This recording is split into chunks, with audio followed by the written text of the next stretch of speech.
السلام علیکم ورحمۃ اللہ. لا حول ولا قوة الا باللہ. حسبنا اللہ ونعم الوکیل. یا حی یا قیوم برحمتک استغیث. لا الہ الا انت سبحانک انی کنت من الظالمین.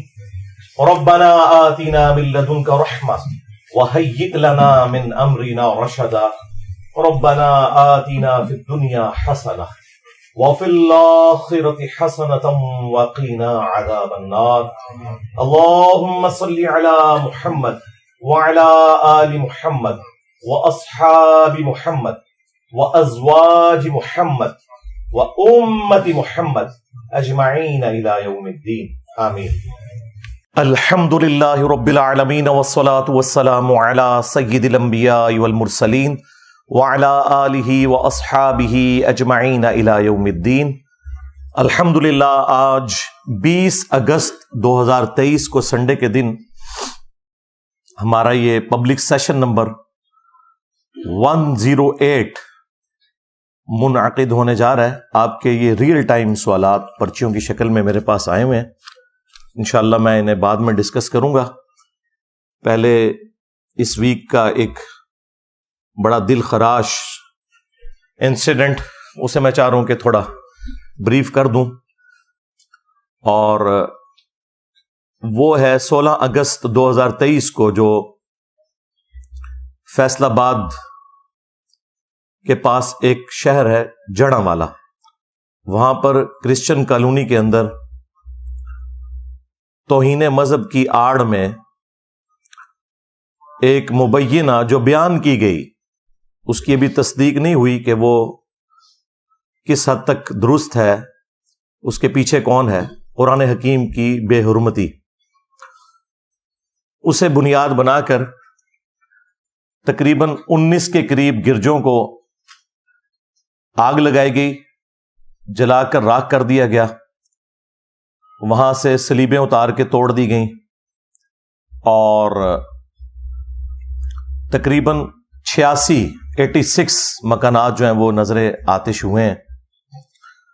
اللہ کا شکر ہے کہ کوئی جانی نقصان نہیں ہوا، کیونکہ پہلے ہی اناؤنسمنٹ کر دی تھی وہاں پر مساجد سے لوگوں نے کہ ہم انورٹڈ کاما میں بڑا مقدس کام کرنے والے ہیں، اور شکر ہے وہاں پہ لوگوں کو عقل تھی اور انہیں یہ یقین تھا کہ ہماری اسٹیٹ ہمیں بچانے کے لیے نہیں آئے گی.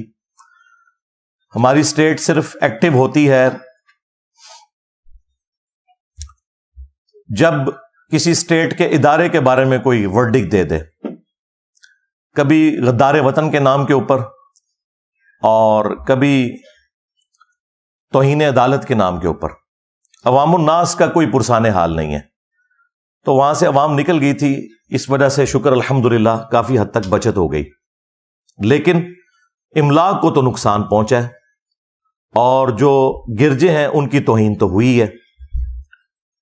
جن لوگوں نے بڑی محنت سے سالوں کی کمائی کر کے یہ جمع پونجی اپنی جمع کی تھی، وہ تو لٹ گئی، اور اس پر ترا یہ کہ نہ صرف آگ لگائی گئی بلکہ ان کے گھروں سے چیزوں کو لوٹا گیا. کسی کا زیور تھا تو وہ بھی نہیں مل رہا، یعنی ایک قسم کا آپ سمجھ لیں کوئی میدان جنگ انہوں نے بنا لیا تھا اسے. اور جو لوگ وہاں نعرے لگا رہے تھے لبیک یا رسول اللہ کے، تو یہ رسول اللہ صلی اللہ علیہ وآلہ وسلم کی تعلیمات کا مذاق اڑانے کے مترادف ہے. آپ صلی اللہ علیہ وآلہ وسلم کی تو ایسی کوئی تعلیمات نہیں ہے. خیر، وہ نعرے لگانے سے کم از کم عوام الناس کو پتہ چل گیا یہ کون سی پارٹی ہے، کن سے موٹیویٹڈ لوگ ہیں. ہمارے جو آئی جی پنجاب ہیں ڈاکٹر عثمان صاحب حفظہ اللہ تعالی، نیک سیرت انسان ہے، اچھے انسان ہیں، ہر جگہ اس طرح کے مواقع کے اوپر وہ پہنچتے ہیں. اس موقع پہ بھی وہاں پہ پہنچے وہ، اور انہوں نے ایک بڑی حیران کن بات بتائی جو میرے لیے بڑی اسٹانشنگ تھی. وہ کہنے لگے کہ پولیس انہیں روکنے میں اس لیے ناکام ہوئی ہے کہ 6000 کے قریب مجمع بیک اپ میں تیار تھا جس نے وہاں پہ حملہ کرنا تھا، اور ہمارے پاس اتنی نفری نہیں تھی. اگر ہم کنفرنٹ کرتے تو زیادہ نقصان ہوتا. اب اگر آئی جی پنجاب یہ سٹیٹمنٹ دے رہے ہیں ویڈیو میں، تو اس کا مطلب تو بہت خطرناک ہے. کہ 6,000 موٹیویٹڈ لوگ اس طرح کی ایکٹیویٹیز پرفارم کرنے کے لیے وہاں پر موجود تھے، تو یہ اسٹیٹ کس قسم کی تربیت کر رہی ہے، یا یہاں پہ بیٹھے ہوئے لوگ کس قسم کے لوگ پروڈیوس کر رہے ہیں کہ جہاں اتنا بڑا مجمع آپ کو اویلیبل ہو جاتا ہے. پلس انہوں نے یہ بھی کہا کہ ہم اگر کوشش بھی کرتے ان کو روک نہیں سکتے تھے، اس لیے ہم نے پھر کوشش کی کہ جو لوگ یہاں سے نکل سکتے ہیں انہیں تو بچا کے نکالیں. تو یہ سیدھا سیدھا اسٹیٹ کا فیلئر ہے. اس کو آپ جو بھی نام دیں، اس کی کوئی اور جسٹیفیکیشن نہیں ہو سکتی سوائے اس کے کہ ہم بالکل اسٹیٹ کے طور پر فیل ہو چکے ہیں اپنے شہریوں کو تحفظ دینے میں. اور یہ حقیقت بات ہے کہ اس طرح کے جو مذہبی غنڈے ہیں، انہوں نے پاکستان کو نہ صرف غیر مسلموں کے لیے بلکہ مسلمانوں کے لیے بھی جہنم بنا دیا ہے پریکٹیکلی. اور ان کا علاج میرے پاس ہے، وہ انشاءاللہ میں نے برین سٹارمنگ کرنے کے بعد 3 نکاتی ایجنڈا رکھا ہوا ہے، وہ میں انشاءاللہ اینڈ پہ بتاؤں گا کہ ان کا علاج کیا ہے، جو اب کرنے کی ضرورت پڑ گئی ہے، ورنہ یہ معاملات اب رکنے کے نہیں ہیں. صلیب توڑ کر نیچے پھینکی گئی. مجھے بتائیں اسی فرقے والے کی مسجد سے اگر نقش نالین پاک کوئی توڑ کے اس طرح زمین پر پھینکے تو انہیں کتنی تکلیف ہوگی. دوسروں کے مقدسات کا یہ احترام نہیں کرتے، اور دوسری طرف پوری دنیا کو ہم یہ میسج دیتے ہیں کہ اسلام جو ہے وہ ریلیجن آف پیس ہے، امن کا دائی ہے. اسلام کا مطلب ہی سلامتی ہے. To acquire peace by submitting your will to Allah, اپنی رضا اپنے رب کے حوالے کر کے امن و سلامتی کا حصول اس دنیا میں بھی اور آخرت میں بھی، یہ اسلام کی ڈیفینیشن ہے. اور پریکٹیکلی اس وقت مسلمان انسانیت کے لیے ایک درد سر بن چکے ہیں. ہے مٹھی بھر ہیں، میجورٹی مسلمانوں کی ایسی نہیں ہے، لیکن چونکہ ڈومیننٹ ہے، مسندوں پہ یہ لوگ بیٹھے ہوئے ہیں، باقی لوگوں کو ڈرائیو کرتے ہیں اور ان کی برین واشنگ کر کے چڑھا دیتے ہیں اپنے مخالفین کے اوپر. یہاں پہ بھی جو تفصیلات آئی ہیں وہ یہ ہے کہ آلموسٹ صبح 5 بجے کے قریب چند صفحات قرآن کے ایک صحافی کوئی وہاں سے کوئی فیمیل گزر رہی تھی، انہوں نے آبزرو کیے، ان کے اوپر ریڈ انک کے ساتھ کچھ گستاخانہ کلمات بھی لکھے تھے قرآن کے صفحات کے اوپر، اور ساتھ کچھ کرسچنز کی تصویریں سٹیپل ہوئی ہوئی تھیں. اب یہ خود ہی ڈاؤٹ فل چیز ہے کہ جو شخص توہین کرے گا وہ اپنی تصویر ساتھ سٹیپل کرے گا کہ میں کر رہا ہوں. تو اس سے تو لگتا ہے کہ یہ کوئی پری پلان تھا. اور یہ آئی جی پنجاب ڈاکٹر عثمان صاحب نے یہ بھی ساتھ بولا تھا کہ یہ سب کا سب معاملہ پلان تھا. تو 9 مئی اگر پلان ہو کے ہو تو ہم دیکھتے ہیں کس طریقے سے فوراً ساری گرفتاریاں 10,000 کے قریب ہو گئیں. 16 اگست 2023 جو میں سمجھتا ہوں اس سے بڑا واقعہ ہے، اور آپ خود مان رہے ہیں کہ یہ پلان ہے. اس کے اگینسٹ تو ہم نے اس کے مقابلے میں 6,000 بندے تو ہمیں اندر نظر نہیں آئے ہیں، وہ 100 بندے پکڑے ہیں، اور ان میں سے بھی اکثر ایسے ہیں جو بے قصور ہیں، وہ ثابت ہو جائے گا سوائے چند دے کے. اور جو اصل مجرم ہے جو پیچھے ان کو گائیڈ کر رہے ہیں وہ سکون سے اے سی والے کمروں میں بیٹھے ہوئے ہیں، تماشا دیکھ رہے ہیں. تو وہ چند صفحات تھے جن پہ ریڈ انک سے گستاخانہ کوئی جملے لکھے ہوئے تھے، وہ کسی کے پاس آ گئے، بس وہ پھر انہوں نے مسجدوں سے اعلان کر دیے. وہ آپ کو پتا ہے ایک کوئی وہ شکل سے لگ رہا تھا شاید اس نے کبھی نماز بھی نہ پڑھی ہو، ٹھیک ہے، اس نے کہا کہ جی مسلمانوں کب نکلو گے، اور وہ ویڈیو بڑے فخر سے بنوائی. اس کو تو خیر پکڑ لیا، یاسین نام ہے اس کا، اس کو تو انہوں نے اندر کیا ہوا ہے، لیکن ظاہر ہے اس کے پیچھے جو ماسٹر مائنڈ ہے جب تک وہ نہیں پکڑے جاتے تو ان کا کوئی علاج نہیں ہے. خیر اس کے بعد یہ سارا موب اکٹھا ہوا. بہرحال پھر بھی یہ 6-7 گھنٹے اسٹیٹ کے پاس تھے. یہ جو قتل و غارت والا معاملہ شروع ہوا اس اعتبار سے کہ گرجوں کو آگ لگائی گئی، شکر ہے جانی نقصان کوئی نہیں ہوا، اور گھروں کو، یہ آلموسٹ کوئی 10-11 بجے کے قریب ہوا ہے. ان 5 گھنٹوں میں امن کمیٹی کے ذریعے انہوں نے کوشش کی، لیکن وہ بس کاغذی کارروائی تک ہی رہی. جنہوں نے کام ڈالنا تھا انہوں نے ڈال دیا. اور اب آپ دیکھ رہے ہیں کہ ہمارے جو نیکسٹ ہونے والے چیف جسٹس صاحب ہیں قاضی فائز عیسیٰ حافظہ اللہ تعالی، وہ بھی وہاں پہ پہنچے ہوئے تھے. فیض آباد دھرنے کے اوپر جو قاضی فائز عیسیٰ نے فیصلہ تحریر کیا تھا ان دھرنوں کے بارے میں، ان مذہبی جنونی لوگوں کے بارے میں، خصوصاً اسی جماعت کے بارے میں جس کو اس وقت کی اسٹیبلشمنٹ نے اس وقت کی پولیٹیکل گورنمنٹ کو کمزور کرنے کے لیے یوز کیا،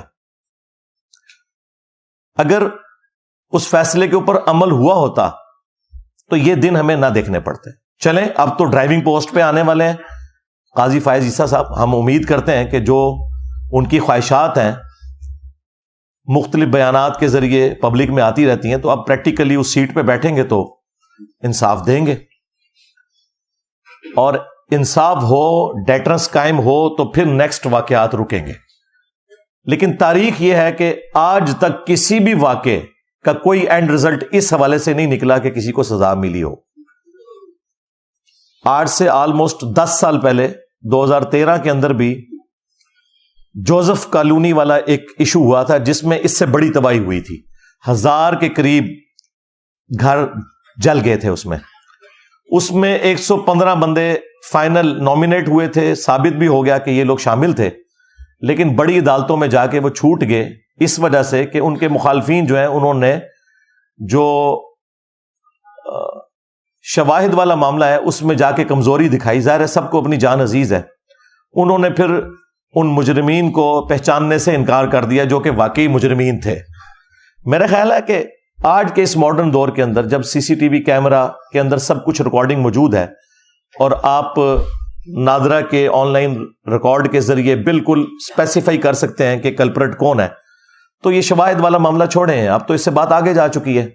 اگر کوئی شخص گواہی سے پیچھے بھی ہٹ جائے تو اسٹیٹ کا کام ہے کہ فرنٹ سے لیڈ کرے اور مجرمین کو سزا دے۔ تو وہ 115 لوگ باعزت رہا ہو گئے، تو مجھے بتائیں جب وہ رہا ہوئے ہیں تو پھر دوبارہ جب ان کو موقع ملے گا تو دوبارہ وہ اپنی جنت پکی کروانے کے لیے اس قسم کی ایکٹیویٹی پرفارم کریں گے۔ میرا خیال ہے کہ اس واقعے کے بعد ہم پاکستان کے مسلمان بالخصوص اور پوری دنیا کے مسلمان بالعموم کس منہ سے سویڈن میں یا ہالینڈ میں یا ڈنمارک میں ہونے والی قرآن کی بے حرمتی کا رونا روئیں گے، جبکہ ہمارے ملک کے اندر گرجوں کو آگ لگائی جا رہی ہے اور ان گرجوں کے اندر جو انجیل مقدس ہے، بائبل، وہ جلی ہوئی حالت میں اس کے نسخے پڑے ہوئے ہیں۔ مجھے بتائیں اس طرح کا کوئی انسیڈنٹ دنیا کے کسی بھی ملک میں مسجد کے ساتھ ہو جاتا تو ہم نے کتنا ہنگامہ کھڑا کرنا تھا۔ پاکستان میں تو آپ چھوڑ دیں، تو کیا وہ اللہ کی کتاب نہیں ہے؟ ٹیمپر ہونے کے باوجود قابل احترام تو ہے۔ ہمارا ایمان ہی مکمل نہیں ہوتا جب تک کہ ہم الہامی کتابوں کے اوپر ایمان نہ لے آئیں۔ اسلام کے نزدیک جیزس کرائسٹ عیسیٰ ابن مریم علیہ السلام کا کفر کرنے والا بھی اتنا ہی بڑا کافر ہے جتنا محمد رسول اللہ صلی اللہ علیہ وآلہ وسلم کا انکار کرنے والا ہے۔ عیسیٰ ابن مریم مسلمانوں کے ایمان کا حصہ ہے، ان کی محبت۔ اور کل تک ہم فخریہ دنیا کو یہ کہا کرتے تھے کہ دیکھو سو کالڈ کرسچنز، ویسے وہ کرسچنز نہیں ہیں، ایتھیسٹ ہیں، جو قرآن کی بے حرمتی کرتے ہیں یا خاکے بنواتے ہیں نبی صلی اللہ علیہ وآلہ وسلم کے، تو ہم نے کبھی بھی ریونج میں آ کے کاؤنٹر کرنے کے لیے عیسیٰ ابن مریم کا کوئی خاکہ نہیں بنایا، ہم نے کبھی بائبل کی توہین نہیں کی، یہ ہمارا فخر تھا۔ آج آپ کا وہ فخر بھی ختم ہو چکا ہے۔ اس ایک واقعے کی ہیٹ سالوں تک ہم محسوس کریں گے۔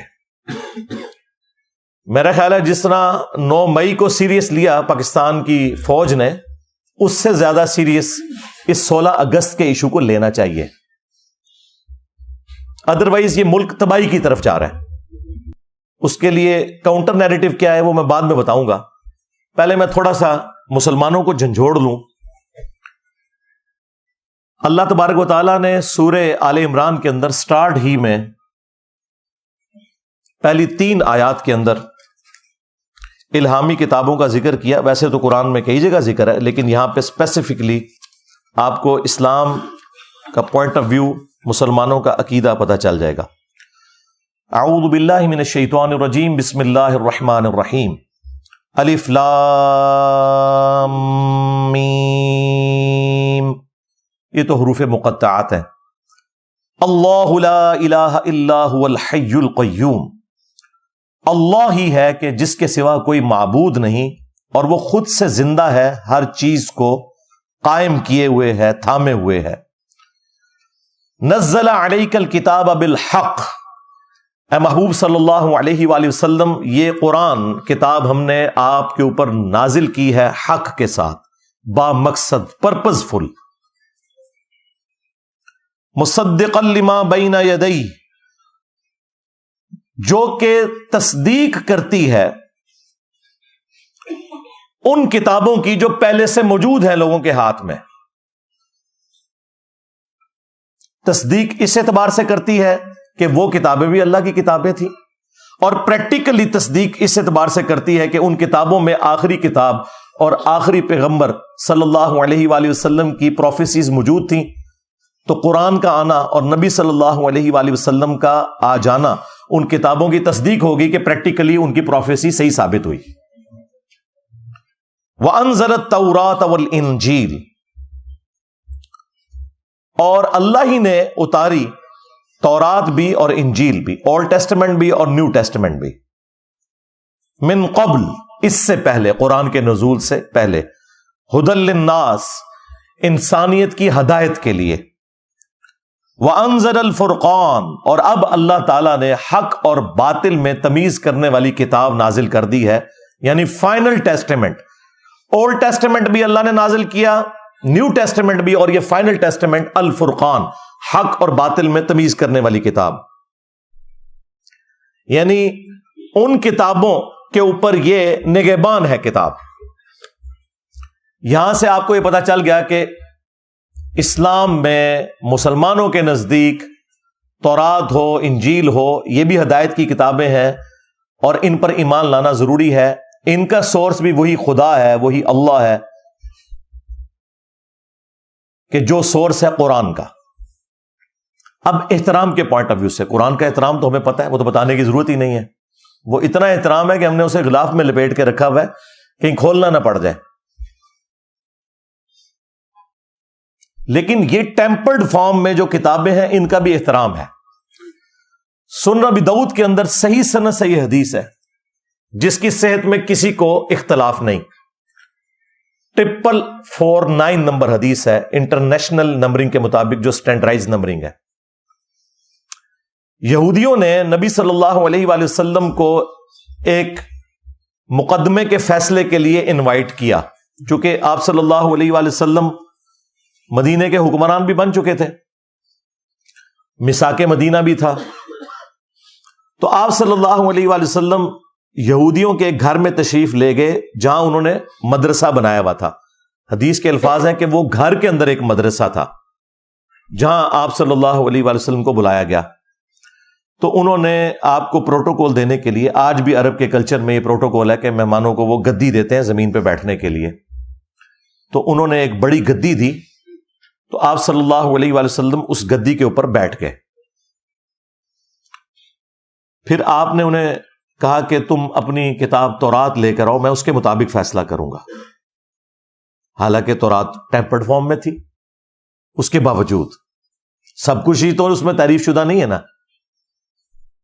جب انہوں نے تورات پیش کی نبی صلی اللہ علیہ وآلہ وسلم کو، تو آپ صلی اللہ علیہ وآلہ وسلم نے اپنی پیٹھ کے نیچے سے وہ بڑی گدی نکالی، اپنے سامنے رکھی، خود زمین پر بیٹھ گئے اور تورات کو اس گدی کے اوپر رکھا، اور ساتھ آپ صلی اللہ علیہ وآلہ وسلم نے فرمایا آمنت بک، میں ایمان لایا اس تورات کے اوپر، وبمن انزلک، اور میں اس پر بھی ایمان لایا جس نے اس کتاب کو نازل کیا۔ حالانکہ ٹیمپرڈ تھی، لیکن آپ صلی اللہ علیہ وآلہ وسلم نے اس کا احترام کیا، خود زمین پر بیٹھ گئے اور وہ گدی کے اوپر تورات کو رکھا۔ اس سے بڑی کوئی دلیل نہیں ہو سکتی کہ ہم نے دوسری الہامی کتابوں کا بھی احترام کرنا ہے۔ اور پھر آپ علیہ السلام نے ایک مقدمے کا فیصلہ اس میں کیا، وہ رجم کی سزا والا ایشو تھا۔ بہرحال یہ حدیث مسلمانوں کے لیے ایک لمحہ فکری ہے کہ آپ کے نبی صلی اللہ علیہ وآلہ وسلم تو تورات کا احترام کر رہے ہیں، اور اس نبی کی محبت میں لبیک یا رسول اللہ کے نعرے لگاتے ہوئے آپ لوگ تورات اور انجیل کو آگ لگا رہے ہیں. کیونکہ اس وقت جو بائبل ہے نا، کنگ جیمز ورژن جو اس وقت دنیا میں چل رہا ہے، وہ انجیل مقدس، وہ اکٹھی چھپتی ہے. جو بائبل سوسائٹی انارکلی لاہور والے پرنٹ کرتے ہیں، اس کے باہر لکھا ہوتا ہے بائبل مقدس، لیکن اس میں وہ ساری ہیں، اولڈ ٹیسٹمنٹ بھی ہوتا ہے، نیو ٹیسٹمنٹ بھی، اور حضرت داؤد علیہ السلام کے صحائف اور باقی ساری چیزیں اس میں شامل ہوتی ہیں.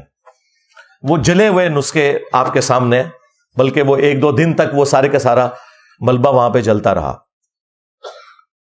اور دوسری طرف ہم جو ہے وہ اللہ اور اس کے محبوب صلی اللہ علیہ وآلہ وسلم کے ساتھ وفاداری کا دم بھرتے ہیں، اور ہمارے کرتوت یہ ہیں. اسلام نے تو انسانیت کا سبق دیا ہے. سورۃ المائدہ کی آیت نمبر 32 میں اللہ تبارک و تعالیٰ نے فرمایا کہ 2 استثناء ہیں. نمبر 1 قتل کے بدلے قتل، اور نمبر 2 فساد فی الارض. اس کانٹیکسٹ میں کسی مجرم کو قتل کرنا. یہ 2 ایکسیپشنز چھوڑ کر جس نے کسی انسان کو قتل کیا، گویا اس نے پوری انسانیت کا قتل کر دیا. مسلمان کی بات نہیں ہو رہی، انسان، بلکہ جان کا ذکر ہے وہاں پر. شکر ہے انسان کا ذکر نہیں، ورنہ کہنا تھا کہ انہوں نے، ہم تو غیر مسلموں کو انسان نہیں مانتے. اس میں الفاظ ہیں جس نے ایک جان کو قتل کیا، پوری انسانیت کا قتل ہے، سوائے 2 ایکسیپشنز کے، کہ یا تو وہ قتل کے بدلے قتل ہو رہا ہوں، اور وہ بھی جوڈیشری کے تھرو، ایکسٹرا جوڈیشل نہیں ہوگا، قانون آپ نے ہاتھ میں نہیں لینا. دوسرا فساد فی الارض کرنے والے لوگ، وہ بھی جوڈیشری کے تھرو. تو ایک جان کا قتل، پوری انسانیت کا قتل. اور ساتھ ہی فرمایا کہ جس نے ایک جان کو بچایا، گویا اس نے پوری انسانیت کو بچا لیا. اور یہ جو دوسرے والا پورشن ہے نا، یہ ہمارے ہاسپٹلس کے باہر لکھا ہوتا ہے، اور ڈاکٹرز کہتے ہیں کہ ہم وہ مسیحا ہیں جو کہ بچاتے ہیں جانیں، اور سب سے بڑے چور اور ڈاکو یہ لوگ ہوتے ہیں، الا ماشاء اللہ. اور صحیح بخاری میں حدیث ہے کہ اللہ کے محبوب صلی اللہ علیہ وآلہ وسلم نے فرمایا، جس نے ایک ذمی غیر مسلم کو، جو مسلم سٹیٹ کے اندر ٹیکس پے کر کے رہ رہا تھا، جس طرح کہ یہاں پہ کرسچنز رہ رہے ہیں، جوز تو اب بہت تھوڑے رہ گئے ہیں، ہندو ہزاروں کی تعداد کے اندر ہیں، بلکہ لاکھوں میں ہوں گے. مسلم سٹیٹ کے اندر ٹیکس دے کر جو غیر مسلم رہ رہے ہیں، جس نے کسی غیر مسلم کو قتل کر دیا تو وہ جنت کی خوشبو بھی نہیں پائے گا، حالانکہ جنت کی خوشبو 40 سال کی مسافت سے آ رہی ہوگی. نبی علیہ السلام کہہ رہے ہیں کہ ایک غیر مسلم کو بھی ناحق قتل کرنے والا جنت میں تو جانا دور کی بات، جنت کی خوشبو بھی نہیں پائے گا. اور یہاں پہ نان مسلم کا ذکر ہے، اور ہمارے یہ جو مذہبی گنڈے ہیں، ان کے ہاتھوں سے نہ نان مسلم محفوظ ہیں اور نہ مسلمان محفوظ ہیں.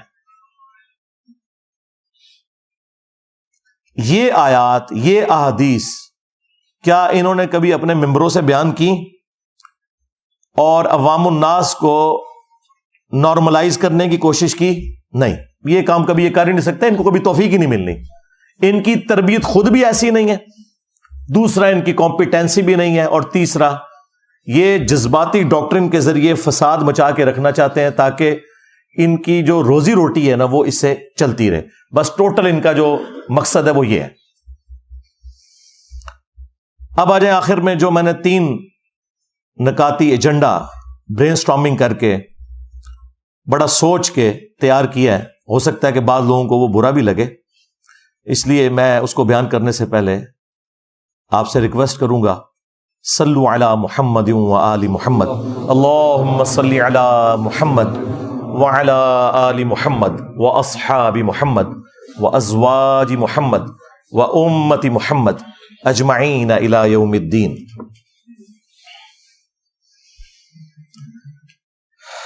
علمی پوائنٹ نمبر 1، یا آپ کہہ لیں کہ کاؤنٹر نیریٹو کا جو پوائنٹ نمبر 1 وہ ہے فوری انصاف.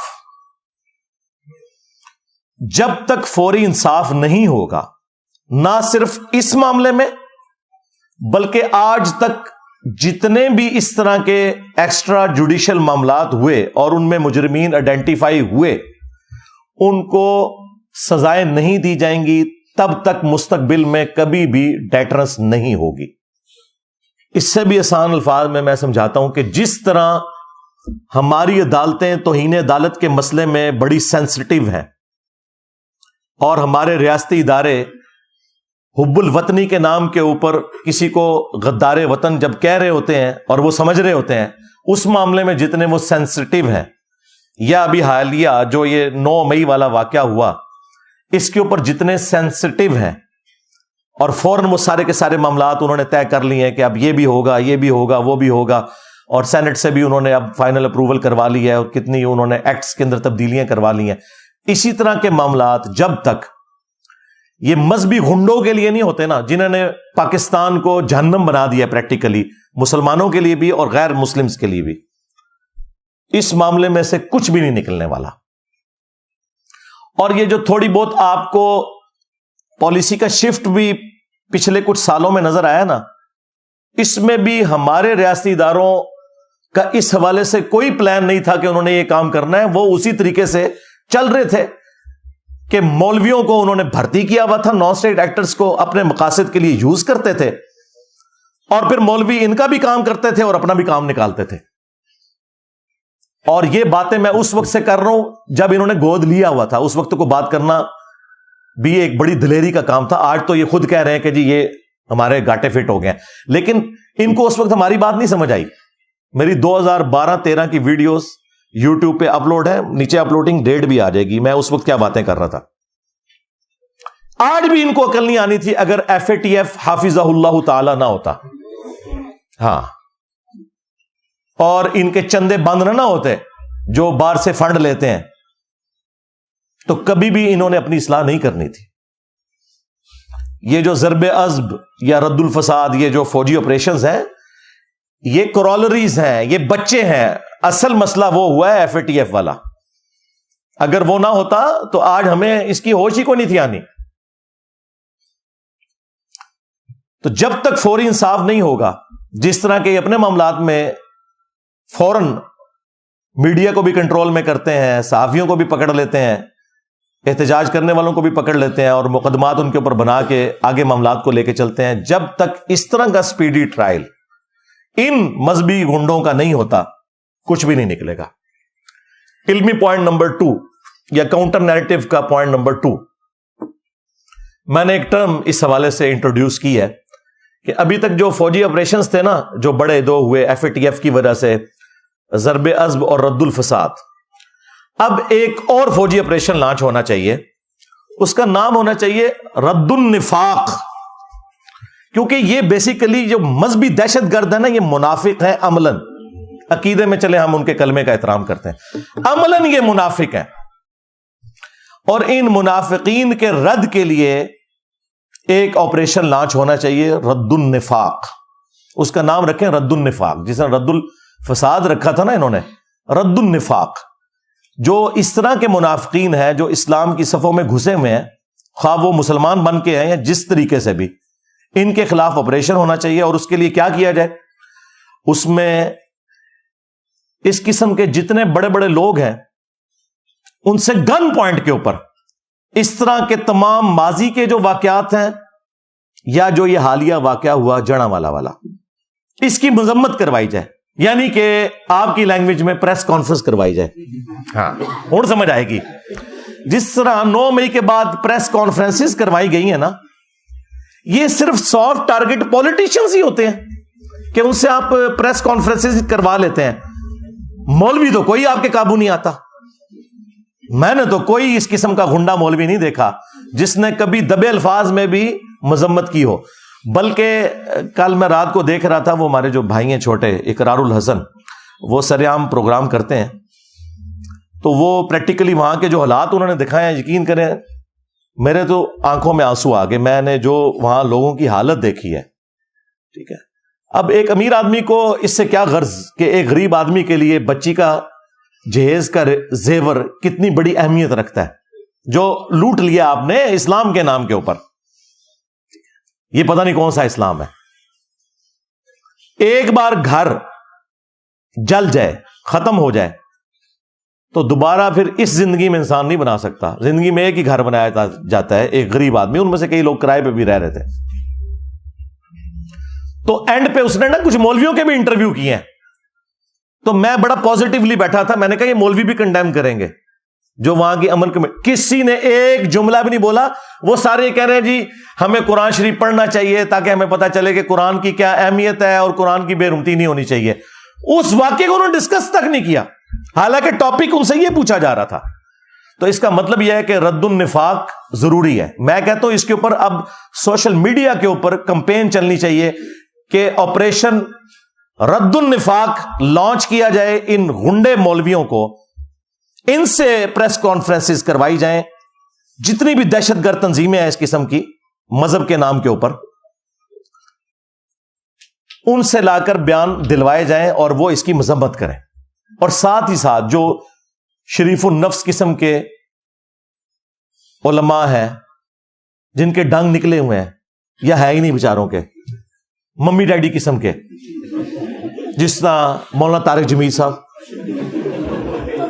مفتی تقی عثمانی صاحب, مفتی منیب الرحمان صاحب, ثاقب رضا مصطفی, اس قسم کے جو لوگ ہیں نا, ان لوگوں کو جن کی فین فالوئنگ بہت زیادہ ہے, اس میں کوئی شک نہیں ہے, ان لوگوں کو فرنٹ پہ لا کے یہ تو بغیر کسی دھمکی کے بھی پریس کانفرنس کرنے کے لیے تیار ہو جائیں گے. شریف لوگ بےچارے, ہاں, خود وکٹم ہے انہی دہشت گرد تنظیموں کے یہ لوگ. ان سے کم از کم ان سے تو بیانات دلوائے جائیں ان لوگوں کے خلاف جنہوں نے یہ ایکٹیویٹی پرفارم کی. یہ رد النفاق کا پہلا حصہ ہے جو میں بیان کر رہا ہوں. اور دوسرا حصہ جو ہے نا وہ علمی پوائنٹ نمبر 3 ہے, جو کاؤنٹر نیریٹو کا تیسرا پوائنٹ ہے. یہ بھی میں آج آن ایئر پہلی دفعہ, اس کے لیے میں نے ٹرم سوچی میں کیا ڈیوائز کروں. آپ کو پتا ہے کہ یورپ کی ترقی کے پیچھے جو سب سے بڑی ایکٹیویٹی ہے نا, وہ یہ کہ انہوں نے علماء کو, جو ان کے پادری تھے, مولوی جن کو آپ کہہ لیں, ان سے جان چھڑا لی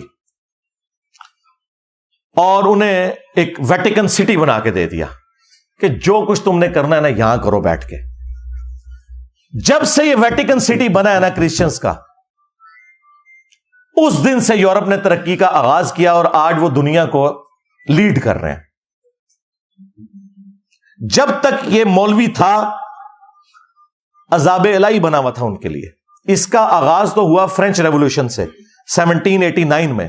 آپ ذرا فرینچ ریولوشن کی تاریخ پڑھیں تو آپ کو پتا چلے گا یہ جو اس وقت دنیا میں آپ ڈیموکریسی کی بہاریں دیکھ رہے ہیں نا, میں اس ڈیموکریسی کے اس حصے کو تو غلط سمجھتا ہوں جس میں حلال اور حرام کا فیصلہ کثرت رائے سے ہو, لیکن میں بات کر رہا ہوں اس ڈیموکریسی کی جس میں آپ حلال و حرام کا فیصلہ قرآن و سنت سے کرتے ہیں, اور جو حلال کے دائرے کے اندر چیزیں ہیں وہ آپ کثرت رائے سے کرتے ہیں.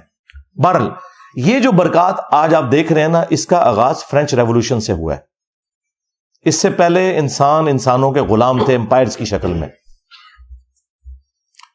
نبی صلی اللہ علیہ وآلہ وسلم نے جو ریولوشن برپا کی خلافت راشدہ کے دور کے اندر, تو وہ بڑے اچھے طریقے سے چلی, لیکن بعد میں پھر ایک سپر پاور ہم بھی بن گئے اور بنو امیہ اور بنو عباس یہ بھی امپائرز کھڑی ہو گئی, اور پھر وہی سلسلے شروع ہو گئے جو رومنز کے تھے, پرشینز کے تھے.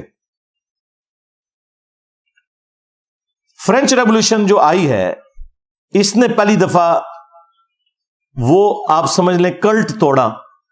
وہاں پہ بھی جو پادری تھے وہ کیا کرتے تھے, وہ چندے عوام سے بٹورتے تھے, کچھ شہنشاہ کو کھلاتے تھے اور کچھ اپنے چرچز کے اوپر اور اپنی ذات کے اوپر لگاتے تھے, اور یہ سلسلہ چل رہا تھا. پھر عوام کو وہاں ہوش آئی اور انہوں نے کہا کہ یار ان مولویوں سے جان چھڑاؤ, اور پھر ان ساروں کو پھانسیاں دی گئی ہیں, حتیٰ کہ شہنشاہ بھی اور وہ بھی.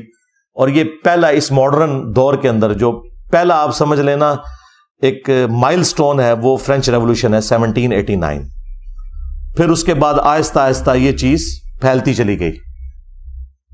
پھر ہم نے دیکھا کہ رشین امپائر بھی ٹوٹ گئی, وہاں پہ بھی کمیونزم کا انقلاب آیا. ٹھیک ہے, اس میں کچھ چیزیں کباہتے تھیں لیکن اوور آل معاشرے کے لیے تو وہ اچھی چیز تھی. اور سلطنت عثمانیہ بھی ٹوٹی. ہمیں صرف پتہ ہے سلطنت عثمانیہ ٹوٹی ہے, اور بھائی سلطنت عثمانیہ ان سب سلطنتوں میں چھوٹی تھی جو ٹوٹی ہے. گریٹ برٹن ٹوٹ گیا, جو انسانی تاریخ میں سب سے بڑی حکومت, جہاں سورج ہی غروب نہیں ہوتا تھا. اتنی بڑی حکومت تو کبھی بھی کسی نے نہیں کی ہے, نہ منگولوں نے کی نہ مسلمانوں نے کی, جو گریٹ برٹن کی تھی. یعنی پورا سب کانٹیننٹ ان کے پاس تھا, اندازہ کریں. اور ادھر سے آسٹریلیا اور وہ سارے علاقے اور پھر افریقہ تک ان کی حکومت وہ بھی ٹوٹ گئی. جرمنی کی حکومت بھی ٹوٹی. یہ ساری کی ساری امپائرز ٹوٹنا شروع ہوئی, لیکن آغاز ہوا فرینچ ریولوشن سے. اور اس کو اگر آپ سٹڈی کریں گے تو آپ کو پتا چلے گا وہاں بھی مسئلہ مولوی تھا. یہ آج آپ جو سکون کی زندگی دنیا میں گزار رہے ہیں نا, آپ نے ارطغرل ڈرامے میں, وہ تو زیادہ تر تو ڈرامہ ہی ہے اس کے اندر, لیکن اوور آل جو چیز دکھائی گئی ہے نا, یہی ہوتا تھا کہ لوگ بےچارے دن کے وقت شکار کرنے گئے ہیں, واپسی پہ آئے تو سارے فیملی ممبرز ہی قتل ہو گئے ہیں, کسی قبیلے نے حملہ کیا اور سارا کچھ ملیا میٹ کر دیا. اب تو اس طرح نہیں ہوتا. یہ ساری برکات ہے فرینچ ریولوشن کی اور اس کے بعد امپائرز گرنے کی. اور پھر آخری جو بلو ہوا ہے نا, وہ سیکنڈ ورلڈ وار ہے. ہٹلر ایک اس دنیا کے لیے عذاب الہی تھا, لیکن اس کا فائدہ یہ ہوا کہ ہٹلر کی ان جنگوں کی وجہ سے, اگرچہ وہ جنگ تو ہار گیا, لیکن گریٹ برٹن اتنی کمزور ہو گئی کہ انہیں مجبوراً ہمیں آزادی دینی پڑی. یہ آپ کو جو بتایا جاتا ہے نا ہمارے بزرگوں کی قربانیاں, یہ بزرگوں کی قربانیاں بعد میں ہیں جو پارٹیشن کے وقت ہوئی. بیسیکلی گریٹ برٹن اس امپائر کا بوجھ اب اٹھا ہی نہیں سکتی تھی. ان کے پاس اتنے ریسورسز نہیں رہے تھے, کیونکہ وہ اس دوسری جنگ عظیم میں اتنے کمزور ہو گئے تھے کہ یہ معاملات چلا نہیں سکتے تھے. اگر وہ دوسری جنگ عظیم نہ ہوئی ہوتی نا, تو آج یہاں پہ بلٹ ٹرین چل رہی ہوتی. ہاں, یعنی انگریز بیٹھے ہوتے ہیں. ہاں,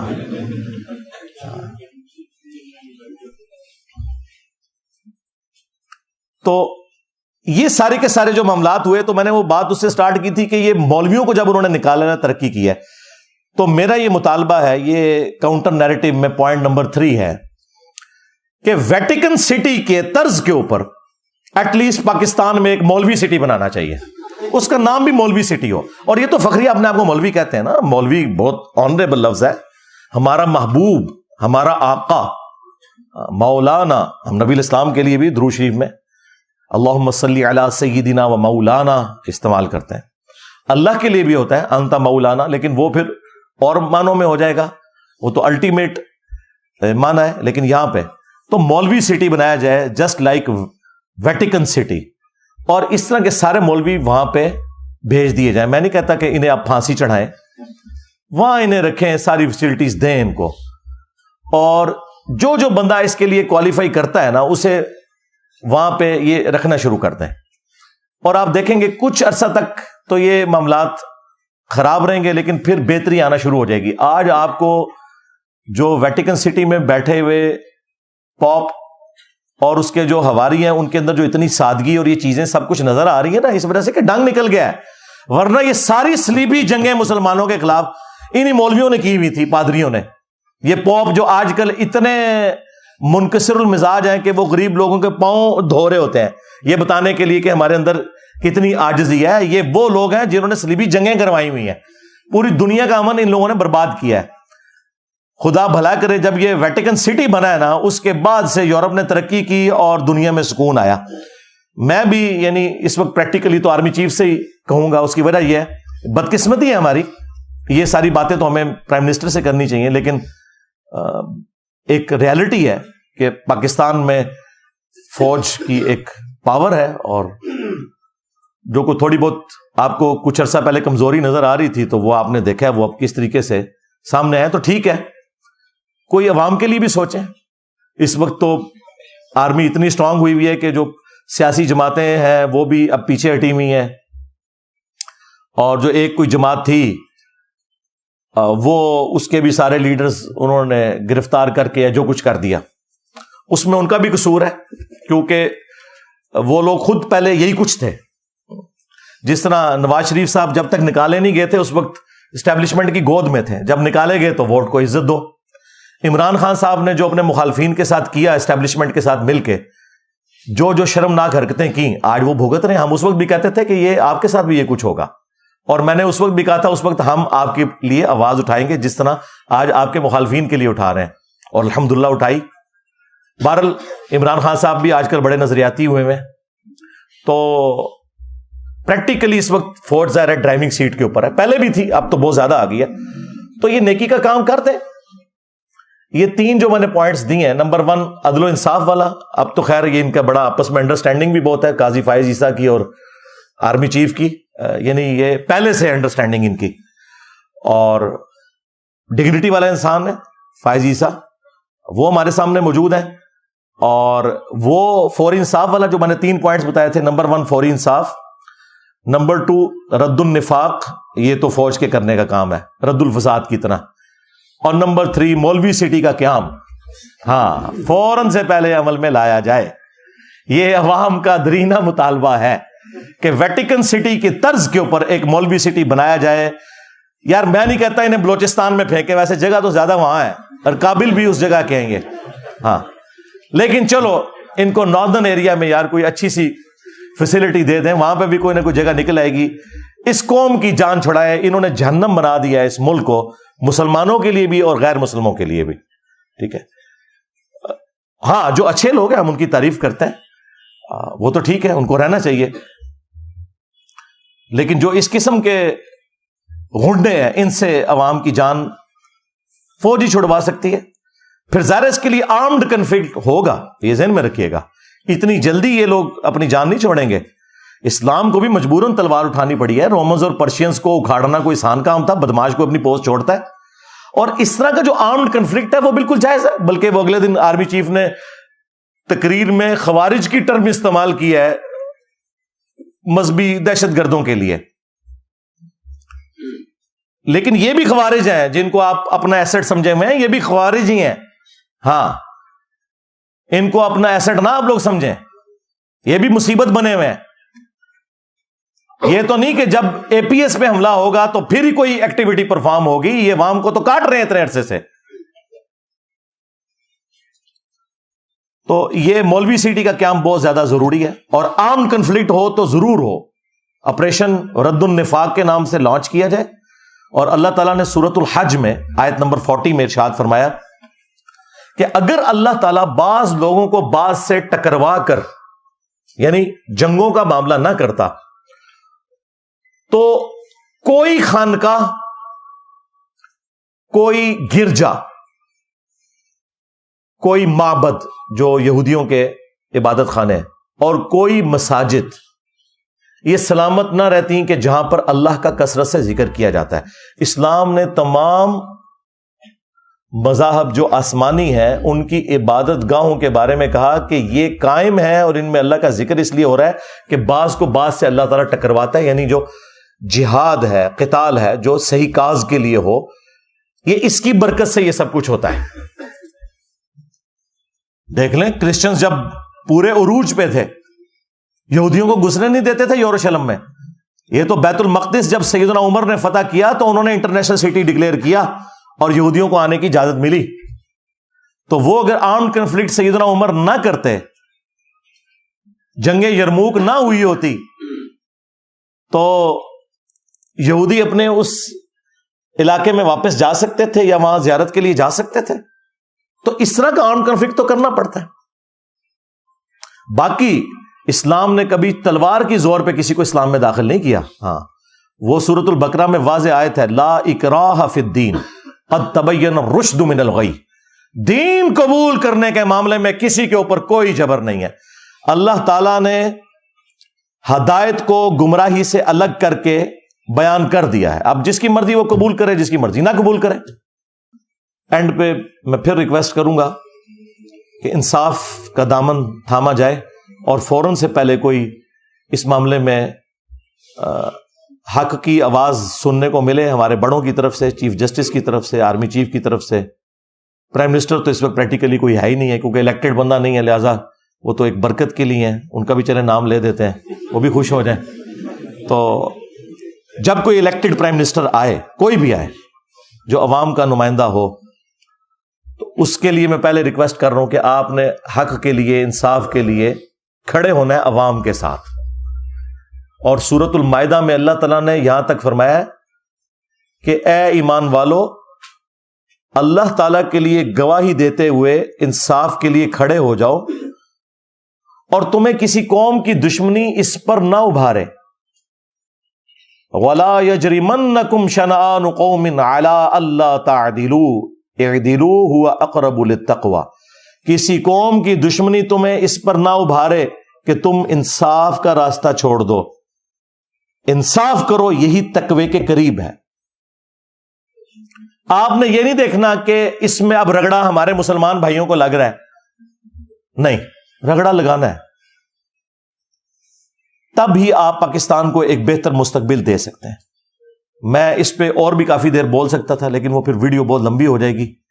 لیکن میں نے اتنی بات کی ہے کہ جو عوام الناس تک پہنچے اور بڑوں تک پہنچے، اور سوشل میڈیا کے ذریعے یہ آواز بلند ہو کہ اب پاکستان کو جو آپ لوگوں نے جہنم بنایا ہوا ہے، خدا کے لیے ان لوگوں سے ہماری جان ہمارے بڑے چھڑوائیں.